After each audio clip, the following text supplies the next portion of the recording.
مرثیه شعری در وصف برادر شهید ما عبدالله ملکزاده، یک تن از قهرمانان و خادمین بدخشان، به فرمایش پسران عزیزش گلاب الدین جان و قیام الدین جان.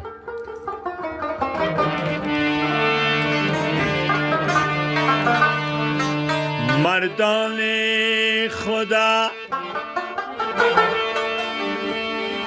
مردان خدا چی با صفا می میرند، جان داده و در راه خدا می میرند.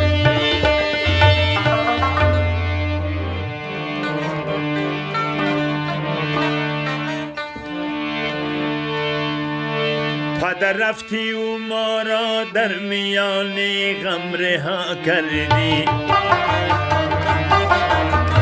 چنین با غصه و غم های دنیا آشنا کردی.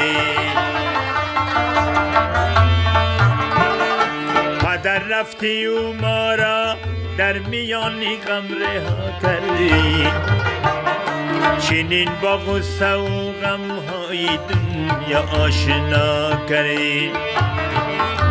چنین با غصه و غم های دنیا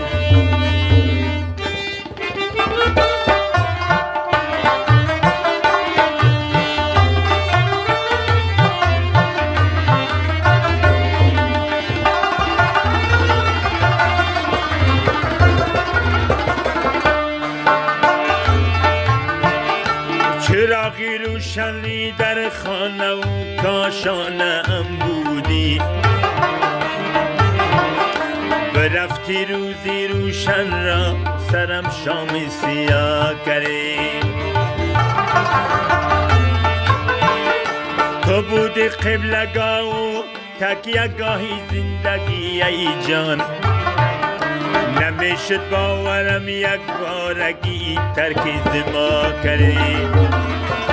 پدر رفتی و ما را در میانی غم رها کردی، چنین با غصه و غم های دنیا آشنا.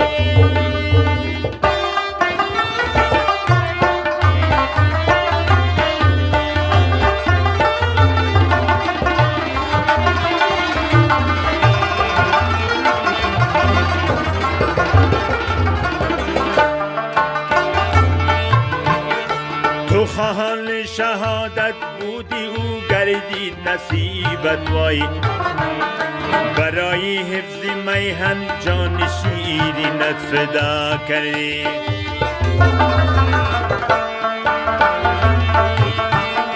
نکردی خمسری خود را و پیش دشمنان ایشون، به نازم بازوانت را چی هنگام بپا کردی.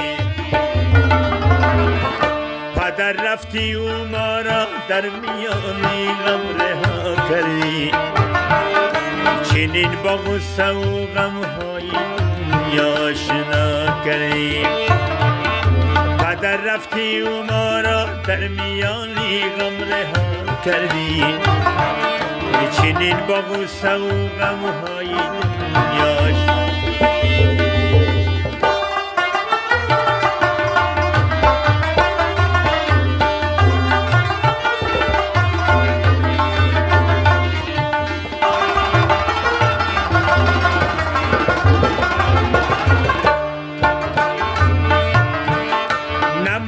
خدمت کشور ز قلب پاک الی مرگ، نشاندی جمله را در ماتم و دینی ادا کردی.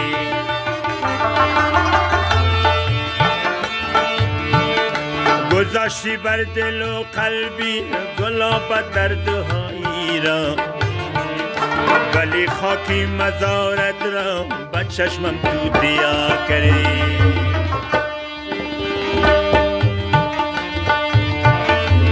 پدر رفتی و ما را در میانی غم رها کردی، چنین با غصه و غم های دنیا.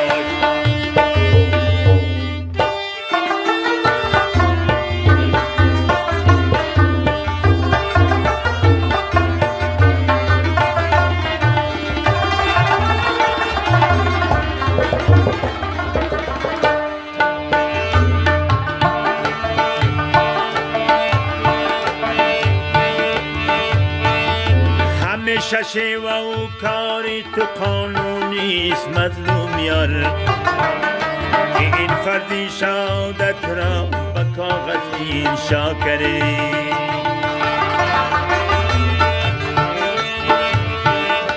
همیشه شیوه و کاری تو قانونیست مظلوم یار